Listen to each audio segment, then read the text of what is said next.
ವಿಶ್ವಕ್ಕೆ, ಧರ್ಮದಿಂದಲೇ ವಿಶ್ವಕ್ಕೆ. ಈಗ ರಾಚೋಟೇಶ್ವರ ಪೌರ ಆಶೀರ್ವಚನವನ್ನು ಆಲಿಸೋಣ.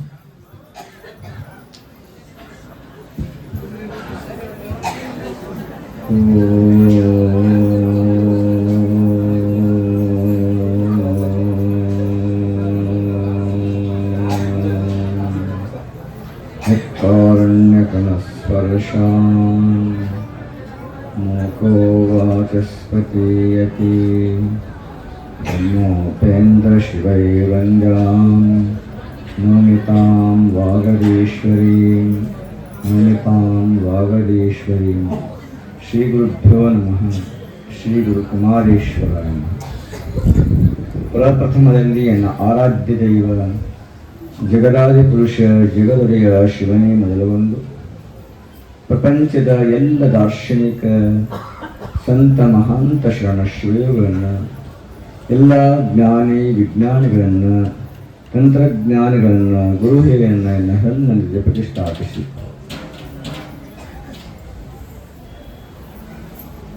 ಈ ಕ್ಷೇತ್ರದ ಕ್ಷೇತ್ರಾಧಿಪತಿ ಷಷ್ಠಲ ಜ್ಞಾನಿ ಎಂದೇ ಪ್ರಸಿದ್ಧನಾಗಿ ಷಷ್ಠಲ ಸಿದ್ಧಾಂತವನ್ನ ಪ್ರತಿಪಾದನೆ ಮಾಡಿದಂತಹ ಮಹಾಯೋಗಿ 12ನೇ ಶತಮಾನದಲ್ಲಿ ಅತ್ಯಂತ ಕಿರಿಯ ವಯಸ್ಸಿನಲ್ಲಿ ಮಹತ್ ಸಾಧನೆಯನ್ನು ಮಾಡಿದಂತಹ ಮಹಾತ್ಮರು ಯಾರಾದರೂ ಇದ್ದಾರೆ ಅಂತ ಕೇಳಿ ಅವರೇ ಚನ್ನಬಸವೇಶ್ವರರು ಅನ್ನೋ. ಅವರ ವಯಸ್ಸು ಚಿಕ್ಕದಾಗಿತ್ತು 12ನೇ ಶತಮಾನದಲ್ಲಿ.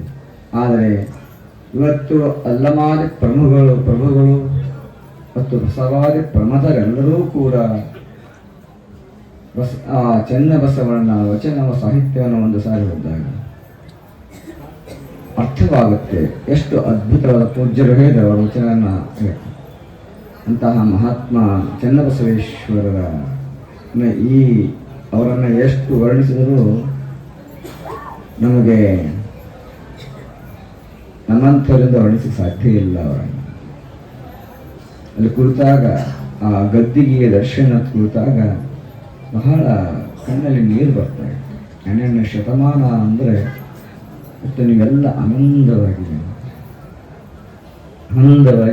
ಪಾದಯಾತ್ರೆ ಮಾಡಿ ಪಾದಯಾತ್ರೆ ಬರಬೇಕಾದಾಗ ಪಾದಯಾತ್ರೆ ಬರುವ ಸಂದರ್ಭದಲ್ಲಿ ತಮಗೆಲ್ಲ ಗೊತ್ತಾಗಿದೆ, ಬಹಳಷ್ಟು ಜನರಿಗೆ ಬೇಜಾರು ಕೂಡ ಆಗಿದೆ. ಪಾದಯಾತ್ರೆ ಬರುವಂಥ ಇನ್ನೂ ಇಲ್ಲಿ ಹಲವರಿಲ್ಲ, ಅಲ್ಲಿ ಎಲ್ಲೆಲ್ಲೋ ಬೇರೆ ಬೇರೆ ಕಡೆ ಉಳ್ಕೊಂಡಿದ್ದಾರೆ. ಎಲ್ಲರಿಗೂ ಹೇಳ್ತಾ ಇದ್ದೇವೆ, ಯಾಕಂದರೆ ಬರುವಾಗ ಏನಂತ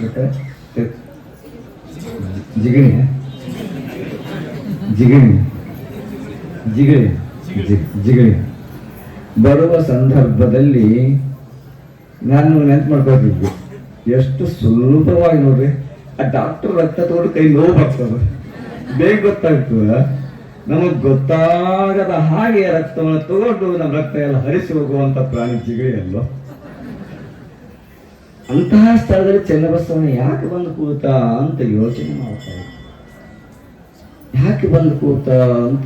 ಮಾಡ್ತಾ ಇದ್ದಾಗ ನಮಗ್ ಬಂತು. ಯಾಕಂದ್ರೆ ಹೇಗೆ ಜಿಗಳಿ ನಮಗ್ ಗೊತ್ತಾಗದ ಹಾಗೆ ಮೇಲಕ್ಕೆ ರಕ್ತವನ್ನ ಕುಡಿಯುತ್ತದೋ, ಹಾಗೆ ನಮ್ಮ ಜೊತೆಲಿರುವಂತ ಜನ ನಮಗ್ ಗೊತ್ತಾಗದ ಹಾಗೆ ನಮ್ಮ ಮುಂದಿನ ಹೇಳೋದಿಲ್ಲ ಅಲ್ಲ, ಮುಂದೆ ಹೇಳೋದು ಬೇಡ, ನಿಮ್ಗೆಲ್ಲ ಅರ್ಥ ಆಗುತ್ತೆ. 12ನೇ ಶತಮಾನದಲ್ಲದ್ದು ಅದೇ ಕಥೆ.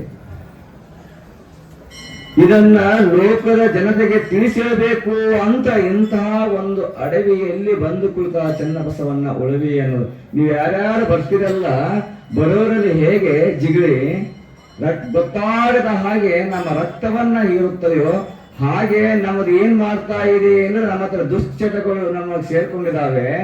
ಆ ದುಶ್ಚಟಗಳಿಗೆ ನಾವು ಬಲಿಯಾಗಿ ನಮ್ಗೆ ಅರಿವೇ ಇಲ್ಲ. ಆ ಜಿಗಳಿ ಬಂದದ ಅಂತ ಗೊತ್ತಾಗೋದಿಲ್ಲ. ನಾವು ಡಾಕ್ಟರ್ ಸ್ವಲ್ಪ ರಕ್ತ ತೆಗಿಬೇಕಾದ್ರೆ ನಮ್ಗೆ ನೋವು ಆಗ್ತಿತ್ತು. ಆದ್ರೆ ಜಿಗಳಿ ಬಂದ ಕಾಲಿಗೆ ಹಚ್ಚಿದ್ರೆ ಅದು ಇದು ಮಾಡಿ ಇವರು ಇದಾಕಿದ್ರು, ಅವಾಗ ನೋಡ್ತಿದ್ರೆ ರಕ್ತ ಹೋಗ್ತಾ ಇದು ಗೊತ್ತೇ ಆಗಿಲ್ಲ ಅಲ್ಲ. ಒಂದು ಹಾಸ್ಪಿಟಲ್ ಎಷ್ಟು ಬುದ್ಧಿವಂತ ಪ್ರಾಣಿ ಅಲ್ವ ಜಿಗಳಿ, ಜಗತ್ತಿನ ಅತ್ಯಂತ ಬುದ್ಧಿವಂತ ಪ್ರಾಣಿ ಜಿಗಳಿ ಅನಿಸ್ತದ. ನಾನು ಅದಕ್ಕಾಗಿ ನಾನು ಹಾಸ್ಪಿಟ್ಲ್ ಅಂತ ತಗೊಳ್ದೆ. ಯಾಕಂದ್ರೆ ಸ್ವಲ್ಪ ಸೂಜಿ ಚುಚ್ಚಿದ್ರು ನಮ್ಗೆ ನೋವಾಗ್ತಿತ್ತು, ರಕ್ತ ತೆಕ್ಕೊಂಡು ನೋವಾಗ್ತಿತ್ತು. ನೋವಾಗದ ಹಾಗೆ ನಮ್ಮ ಜೊತೆಯಲ್ಲೇ ಎದ್ದು ಬಂದು ಮೇಲ್ಹತ್ತಿ ರಕ್ತವೆಲ್ಲ ಕುಡಿದು ತಾನು ಹೋಗ್ಬಿಡ್ತದಲ್ಲ ಜಿಗಡಿ. ಆ ರೀತಿಯ ಎಷ್ಟೋ ಜೀವಿಗಳು, ಪ್ರಾಣಿಗಳು ನಮ್ಮ ಜೊತೆಯಲ್ಲೇ ಇರ್ತಾರೆ, ನಮ್ಮ ಜೊತೆಯಲ್ಲೇ ಇರ್ತಾರೆ. ಅವ್ರು ಏನ್ ಮಾಡ್ತಾರೆ ಅಂತಂದ್ರೆ ಜಿಗಳಿಯ ರೀತಿ ನಮ್ಮ ರಕ್ತವನ್ನು ಹೇರ್ತಾರೆ ಮತ್ತು ಜಂಪ್ ಮಾಡಿ ಹೋಗ್ಬಿಡ್ತಾರೆ ಅಲ್ಲ, ಎಲ್ಲರಿಗೂ ಆಗುವಂಥದ್ದು. ಆ ರೀತಿ 12ನೇ ಶತಮಾನದಲ್ಲೂ ಕೂಡ ನಡೆದಿತ್ತು ಅನ್ನುವಂಥದ್ದು. ಬೇರೆ ಯಾರು ಶತ್ರು ಕಾಹೈ ಬಗಲ್ ಮೇ ಹೈ ಅಲ್ಲ, ಹಿಂದಿ ಮಾತಿದೆ. ಶತ್ರುಗಳು ಎಲ್ಲಿದ್ದಾರೆ ಅಂದ್ರೆ ಹೊರಗೆಲ್ಲಿ ಹುಡುಕಬೇಕಾದ್ರೆ ನಾವು ಪಕ್ಕದಲ್ಲೇ ಇರ್ತಾರೆ ಅಂತ ಗೊತ್ತಾಗೋದಿಲ್ಲ. ಹೇಗೆ ಜಿಗಳಿ ಅಷ್ಟಿದ್ದು ಜಿಗಳಿ ಹತ್ತಿದ್ದು ನಮಗೆ ಗೊತ್ತಾಗುವುದಿಲ್ಲವೋ ಹಾಗೆ ನಮಗೆ ಯಾರು ಏನ್ ಮಾಡ್ತಾ ಇದ್ದಾರೆ ಅನ್ನುವಂಥದ್ದು ಕೂಡ ಗೊತ್ತಾಗದ ಹಾಗೆ ನಾವು ಮೋಸಕ್ಕೆ ಬಲಿಯಾಗುತ್ತೇವೆ ಮನುಷ್ಯರು ಅನ್ನುವಂಥದ್ದು. ಅದನ್ನ ಅರಿವಿಗೆ ಬರಬೇಕು ಅಂತ ಚನ್ನಬಸವೇಶ್ವರರು ಈ ಜಾಗದಲ್ಲಿ ಬಂದು ಕೂತಿದ್ದಾರೆ ಉಳಿವಿಯಲ್ಲಿ. ಯಾಕೆ ಬರಬೇಕಾದ್ರೆ ನೀವು ಪಾದಯಾತ್ರೆ ಎಲ್ಲವನ್ನ ಬಹಳಷ್ಟು ಜನ ಅನುಭವಿಸಿದ್ದಾರೆ.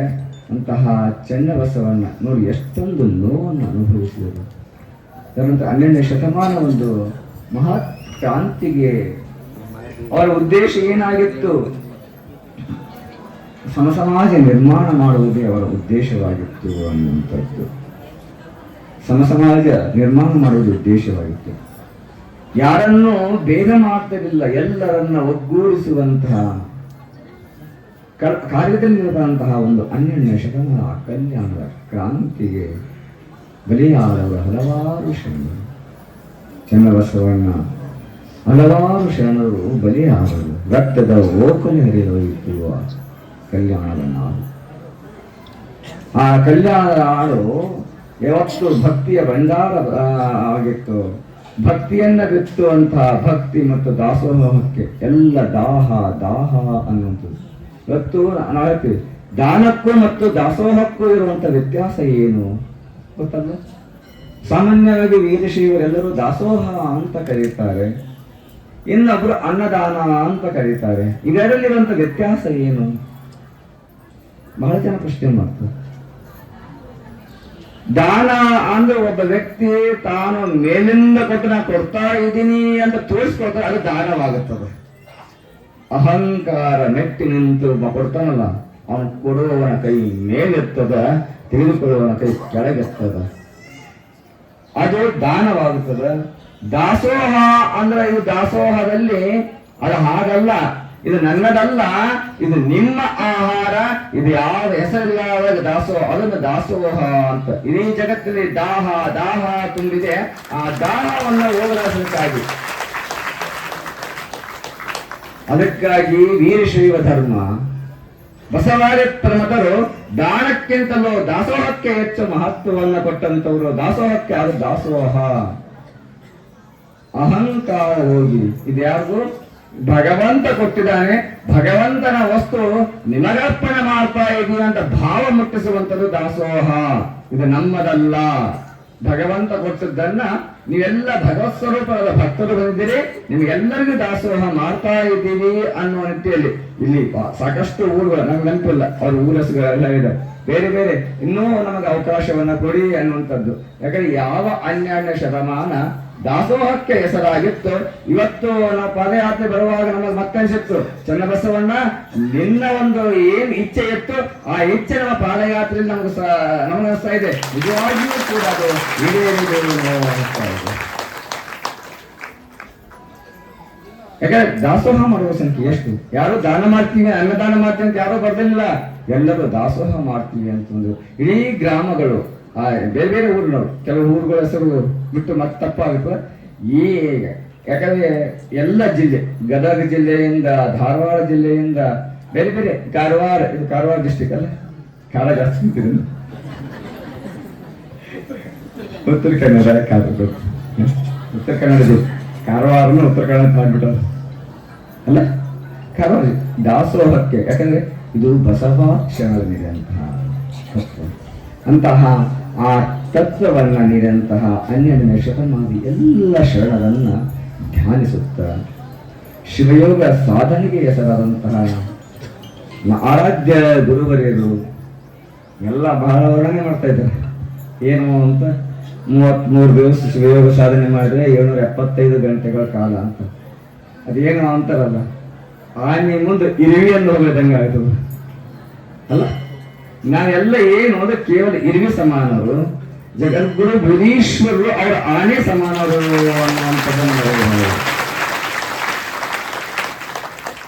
ಬಸವಾಡಿ ಪ್ರಮುಖರು ಆನೆ ಸಮಾನರು, ಚನ್ನಬಸವಣ್ಣ ಆನೆ ಸಮಾನರು ಅಂತವ್ರ ಬಂದು ಒಂದು ಇರುವಿನ ತಂದು ಬಿಟ್ಟಂಗಾಗ್ಯದ. ನಾವು ಏನೂ ಸಾಧನೆ ಅಲ್ಲ ಅವರ ಮುಂದೆ ಅನ್ನುವಂಥದ್ದು ಯಾರು ಮರೀಬಾರದು. ಯಾಕಂದ್ರೆ ನಮ್ಮ ಸಾಧನೆ ಒಂದು ಇರುವಿ ರೀತಿ ಅನ್ನೋದು 770 ಬರೀ ಕೇವಲ 775 ಗಂಟೆಗಳು ಅಲ್ಲ. ಅವರು 775 ವರ್ಷ ಬದುಕಿದವರಲ್ಲಿ 775 ಗಂಟೆಗಳಲ್ಲಿ ಅಲ್ಲ. ಅವರ ಕ್ರಾಂತಿ ಅಂತದ್ದು 12ನೇ ಶತಮಾನ. ಯಾವ ಸಮಾಜವನ್ನ ಸಮಸಮಾಜ ಅಂತ ಮಾಡಬೇಕು, ಎಲ್ಲರೂ ದಯವಿಲ್ಲದ ಧರ್ಮದಾವುದಯ್ಯ, ದಯವೇ ಧರ್ಮದ ಮೂಲವಯ್ಯ ಅಂತ ಬಸವಣ್ಣ ಹೇಳಿದ. ಅದನ್ನ ಅಣ್ಣ ಅಂತ ಕರಿತೀವಿ ನಾವು. ಬೇರೆ ಬಿರುದು ಬೇಕಾದಷ್ಟು ಬೇಡ. ಯಾಕೆ ಅಣ್ಣ ಅಂತ ಕರೆದರು? ಸದಾ ಕಾಲ ಈ ಸಮಾಜಕ್ಕೆ ಹಿರಿಯಣ್ಣನಾಗೇ ಉಳಿಯಬೇಕು ಅಂತ ಅವತ್ತಿನ ಶರಣರು ನಿರ್ಣಯ ಮಾಡಿದ್ರು. ಬಸವಣ್ಣ ಅಣ್ಣ ಅಣ್ಣ ಅಣ್ಣ ಅಂತ ಕರೀತಾರೆ. ಯಾಕಂದ್ರೆ ಯಾವತ್ತು ಹಿರಿಯ ಅಣ್ಣ ಅಂದ್ರೆ ಒಂದು ಗೌರವ ಇರ್ತದಲ್ವಾ, ಒಂದು ಜವಾಬ್ದಾರಿ ಇರ್ತದೆ. ಆ ಜವಾಬ್ದಾರಿಯುತವಾದಂತಹ ಸಮಾಜವನ್ನ ನಿರ್ಮಾಣ ಮಾಡುವಲ್ಲಿ ಕೇಂದ್ರ ಬಿಂದುವಾದಂಥವರು ಬಸವಣ್ಣ ಮಂತ್ರಿಯಾಗಿದ್ದ ಅನ್ನುವಂಥದ್ದು ನಿಮಗೆ ಗೊತ್ತಿರುವಂಥ ವಿಷಯ. ಆ ಬಸವಣ್ಣನಿಗೆ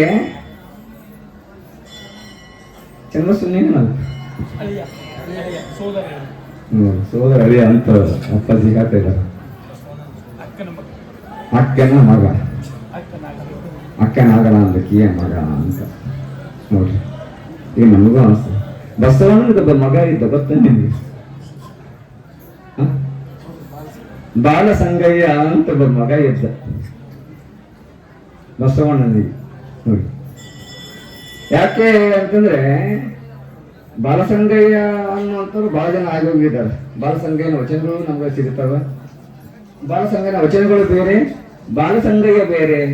ಬಾಲ್ಯದಲ್ಲಿಯೇ ಬಾಲಸಂಗಯ್ಯನನ್ನ ತನ್ನ ಮಗನನ್ನು ಕೂಡ ಕಳೆದುಕೊಳ್ತಾನೆ ಬಸವಣ್ಣ, ತನ್ನ ಹೆತ್ತ ಮಗುವನ್ನು ಕೂಡ ಕಳೆದುಕೊಳ್ತಾನೆ ಬಸವಣ್ಣ. ಆದ್ರೆ ಸಮಾಜವನ್ನ ತಿದ್ದುವಲ್ಲಿ ಹಿಂದೇಟಾಕದೇ ಅಂತ ಒಬ್ಬ ವ್ಯಕ್ತಿಯಾಗಿದ್ದು ಜಗಜ್ಯೋತಿ ಬಸವೇಶ್ವರರು. ಅದಕ್ಕೆ ಬೆನ್ನೆಲುಬಾಗಿ ನಿಂತವರು ಚನ್ನಬಸವಣ್ಣನವರು ಅನ್ನುವಂಥ ಸೋದರ ಅಳಿಯನಾದರೂ ಕೂಡ. ಯಾಕಂದ್ರೆ ಹೆಜ್ಜೆಗೂ ಕೂಡ ಅವರು ಆ ಸಂಬಂಧದಲ್ಲಿ ಮಾವ ಅಳಿಯಂದಿರಾಗಿದ್ರು ಕೂಡ. ಯಾಕಂದ್ರೆ ಸಾಮಾನ್ಯವಾಗಿ ಇತಿಹಾಸ ನೋಡ್ತೇವೆ, ಹೆಚ್ಚು ಜನರಿಗೆ ಲಿಂಗ ಧಾರಣೆ ಮಾಡಿದವರು ಬಸವಣ್ಣ ಲಿಂಗ ಧಾರಣೆ ಮಾಡಲಿಲ್ಲ, ಆದ್ರೆ ಚನ್ನಬಸವಣ್ಣ ಮಾತ್ರ ಲಿಂಗ ಧಾರಣೆ ಮಾಡಿದರು ಅನ್ನುವಂಥದ್ದನ್ನು ಯಾರು ಮರೆಯಬಾರದು. ಚನ್ನಬಸವಣ್ಣವರು ಮಾತ್ರ ಲಿಂಗ ಧಾರಣೆ ಮಾಡೋದು, ಅಲ್ಲ ಪ್ರಭುಗಳು ಲಿಂಗ ಧಾರಣೆ ಮಾಡಿದ್ರೆ ಕಡಿಮೆನೆ, ಕೆಲವರಿಗೆ ಮಾಡಿದ್ದಾರೆ, ಇಲ್ಲ ಅಂತ ಹೇಳುವ ಹಾಗಿಲ್ಲ. ಅತ್ಯಧಿಕ ಸಂಖ್ಯೆಯಲ್ಲಿ ಲಿಂಗ ಧಾರಣೆ ಮಾಡಿದ್ರು 12ನೇ ಶತಮಾನದ ಯಾರಾದರೂ ಚನ್ನಬಸವಣ್ಣ ಚನ್ನಬಸವೇಶ್ವರ ಶರಣರು ಅಂತಹ ಮಹಾಸ್ಥಾನಕ್ಕೆ ಬೆಳೆದಿವೆ. ಅವರೆಲ್ಲರನ್ನ ನಾವು ನೆನೆಯುವುದಲ್ಲ, ಅವ್ರಿಗೆ ಎಷ್ಟು ಕೃತಜ್ಞರಾಗಿದ್ದರೂ ಕೂಡ ಅದು ಅಲ್ಪವೇ. ಅಂತಹ ಮಹಾತ್ಮ ಚನ್ನಬಸವಣ್ಣವರು ನಮ್ಮ ಜಗದ್ಗುರು ಬುಧೀಶ್ವರಿಗೆ ಈಗಾಗಲೇ ನಮ್ಮ ಶಂಕರ ಶಾಸ್ತ್ರಿಗಳು ಹೇಳಿದ ಹಾಗೆ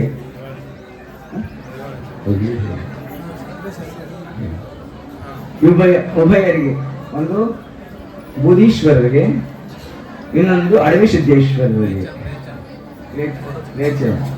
ಇವರಿಬ್ಬರಿಗೆ ಹೇಳಿದ್ರು ಏನು ಅಂತಂದ್ರೆ, ನಿಮ್ಮಿಬ್ಬರ ಯೋಗ ಶಕ್ತಿ ಇದೆ, ಯೋಗ ಶಕ್ತಿಯಿಂದ 770 ವರ್ಷ ಬದುಕಬಹುದು, ಬದುಕ ಸಾಮರ್ಥ್ಯ ನಿಮ್ಮ ಹತ್ರ ಇದೆ, ನೀವು ಸಮರ್ಥರಾಗಿದ್ದೀರಾ. ಯಾಕಂದ್ರೆ ಪರಿಸ್ಥಿತಿ ಹೇಗಿತ್ತು ಅಂದ್ರೆ 12ನೇ ಶತಮಾನ ಇವತ್ತು ನಾವು ನೆನೆಸ್ಕೊಂಡ್ರು ಕೂಡ ಕಣ್ಣ ನೀರ ರಕ್ತ ಬರ್ತದೆ. ಅವತ್ತಿನ ಪರಿಸ್ಥಿತಿಯನ್ನು ನೆನೆಸ್ಕೊಂಡರು. ಬಹುಶಃ ಯಾವ ಶರಣರು ದಯೆಯನ್ನ ಮೂಲವಾಗಿ ಸ್ವೀಕಾರ ಮಾಡಿದ್ದರು, ಒಂದು ಹಿಂಸೆಯನ್ನ ಮಾಡುವಂತಹ ಆ ಶರಣರ ರಕ್ತದ ಓಕಲಿ ಹರಿತಲ್ಲ, ಸ್ಥಿತಿ ಹೇಗಿರಬಾರದು, ಆ ಪರಿಸ್ಥಿತಿ ಹೇಗಿರಬಾರದು, ಅವರು ಮಾಡಿದ ತಪ್ಪಾದರೂ ಏನಾಗಿತ್ತು, ಒಂದು ಕ್ಷಣ ಯೋಚನೆ ಮಾಡಿ. ಅವರು ಯಾವುದೇ ಧರ್ಮದ ವಿರುದ್ಧ ಹೋಗಲಿಲ್ಲ. ಅವರು ಹೇಳಿದ ಒಂದೇ ಮಾತು ಬಸವಣ್ಣನವರು, ದಯವಿಲ್ಲದ ಧರ್ಮದ ಯಾವುದಯ್ಯ ಅಂತ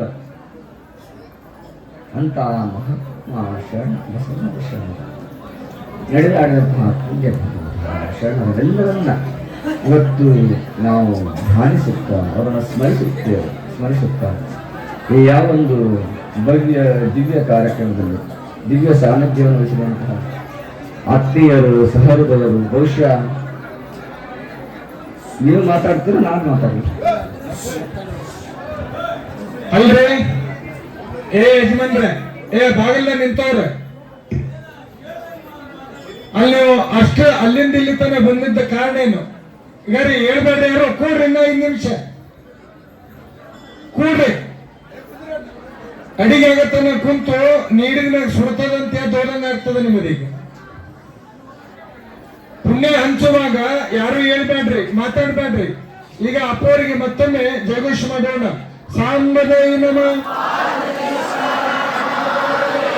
ಗುರು ರಾಚೋಟೇಶ್ವರ ಶಿವಾಚಾರ್ಯ ಮಹಾರಾಜಿಗೆ, ಚನ್ನಬಸವೇಶ್ವರ ಮಹಾರಾಜಿಗೆ. ಈ ಕಾರ್ಯಕ್ರಮದ ಸಾನ್ನಿಧ್ಯ ವಹಿಸಿ ನಮ್ಮ ಜೊತೆಯಲ್ಲಿ ನೋಡಿ, ಈಗ ಆಶ್ಚರ್ಯ, ಅವರು ನಮ್ಮ ಜೊತೆಯಲ್ಲಿ ಬಂದರು. ಪಾದಯಾತ್ರೆ 3 ದಿವಸ ಆಯ್ತು. ಪಾದಯಾತ್ರೆ ಬಂದಿದ್ದಾರೆ ಪೂಜ್ಯರು, ನಾವು ಬಂದಿದ್ದ ಪೂಜ್ಯರು. ಬಹುಶಃ ನಮ್ಮ ಜೊತೆಯಲ್ಲಿ ಬಂದವರು ಪ್ರಸಾದ ವ್ಯವಸ್ಥೆನೇ ಆಗಿಲ್ಲ. ಅವರು 3 ಟೈಮ್ ಸ್ನಾನ ಪೂಜೆ ಮಾಡ್ತಾರೆ, ಪ್ರಸಾದ ಮಾಡಬೇಕು, ಎಲ್ಲಿ ಹೋಗ್ಬೇಕು. ಯಾಕಂದ್ರೆ ನಾವು ಪ್ರಸಾದ ಮಾಡೋದಿಲ್ಲ, ಎಲ್ಲರಿಗೂ ಗೊತ್ತಿದ್ದು ದೇಶಿನ ಪದಾರ್ಥ. ನಮ್ಮ ಜೊತೆಲಿ ಅವರು ಕಾಳು ಏನು ಡ್ರೈ ಫ್ರೂಟ್ ಅವು ಇವು ತಿನ್ಕತಾನೆ ಬಂದಿದ್ದಾರೆ ಪಾಪ ಪೂಜ್ಯರು. ಯಾಕಂದ್ರೆ ಇಲ್ಲ ನಡ್ರಿ ನಿಮ್ಮ ಜೊತೆಗೆ ಬರ್ತೀವಿ ಅಂತ. ಯಾಕಂದ್ರೆ ಅಂತಹ ಪೂಜ್ಯರು ಅವ್ರು ಬೇಕಾದ್ದು ಸಾಧನೆ, ಅವ್ರಿಗೇನು ಕಡಿಮೆ ಇಲ್ಲ. ಅದೇ ಯಾಕೆ ಬಂದರು ಅಂದ್ರೆ, ಇಂತಹ ಒಂದು ಪಾದಯಾತ್ರೆ ನಡೀತಾ ಇದೆ. ಆ ಪಾದಯಾತ್ರೆಯಲ್ಲಿ ನಾನು ಒಬ್ಬ ಗುರುವಾಗಿ ಭಾಗವಹಿಸಿ ಭಕ್ತರಿಗೆ ಉಪದೇಶವನ್ನು ನೀಡಬೇಕು, ಎಲ್ಲರೂ ಪರಿವರ್ತರಾಗಲಿ ಅನ್ನೋದಕ್ಕಿಂತ ಪರಮ ಪೂಜ್ಯರು ಅವರ ಪಾದದ ಅನಂತ ಕೋಟಿ ಪ್ರಣಾಮ ಸಮರ್ಪಿಸುತ್ತಾ. ಇನ್ನೋರ್ವ ಪೂಜ್ಯರು ಹನುಮಾಪುರ ಪೂಜ್ಯರು ಗೊತ್ತಿದೆ. ನಮ್ಮ ಸಂಕಲ್ಪ 775 ಲಿಂಗ ಪ್ರತಿಷ್ಠಾಪನೆ, 775 ಗಂಟೆಗಳ ಶಿವಯೋಗ ಸಮಾಧಿ, ಒಟ್ಟು ಟೋಟಲ್ 63 ಪೂರ್ವ ಆಶ್ರಮ 30 ದಿವಸ, 63 ದಿವಸ. 63 ದಿವಸ ಯಾಕೆ ಕಂಡಿದ್ದೀವಿ ಅಂದ್ರೆ, ಹಿಂದೆ ಪುರಾತನ ಶರಣರು 63 ಜನ ಪುರಾತನ ಶರಣರಾಗಿದ್ದಾರೆ.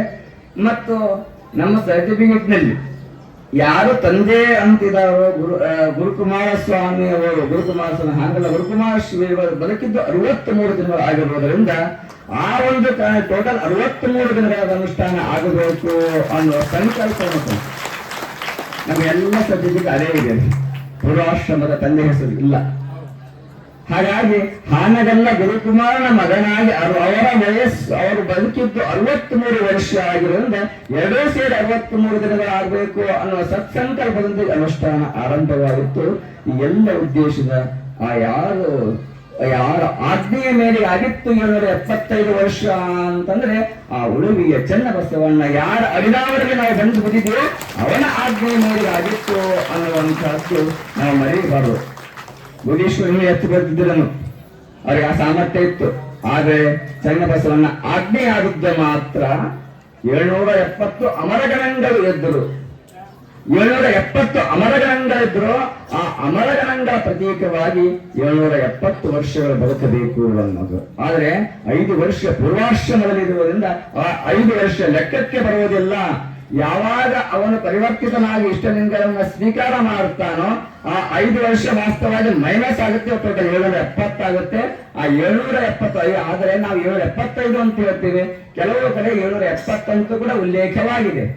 ಯಾಕೆ ಈ ವ್ಯತ್ಯಾಸ ಅಂದ್ರೆ, ಪೂರ್ವಾಶ್ರಮದ ಆಯುಷ್ಯನ್ನ ಗಣನೆಗೆ ತೆಗೆದುಕೊಳ್ಳದೆ, ಪೂರ್ವಾಶ್ರಮದ ಆಯುಷ್ಯವನ್ನ ಗಣನೆಗೆ ತೆಗೆದುಕೊಳ್ಳದೆ ಆ ಪೂರ್ವಾಶ್ರಮ ಅವರು 5 ವರ್ಷ ಇರುವಾಗಲೇ ಮನೆ ಬಿಟ್ಟು ಹೋಗುತ್ತಾರೆ. ಯಾರು ಬುಧೀಶ್ವರರು ಆ ಮನೆ ಬಿಟ್ಟು ಹೋಗುತ್ತಾರೆ.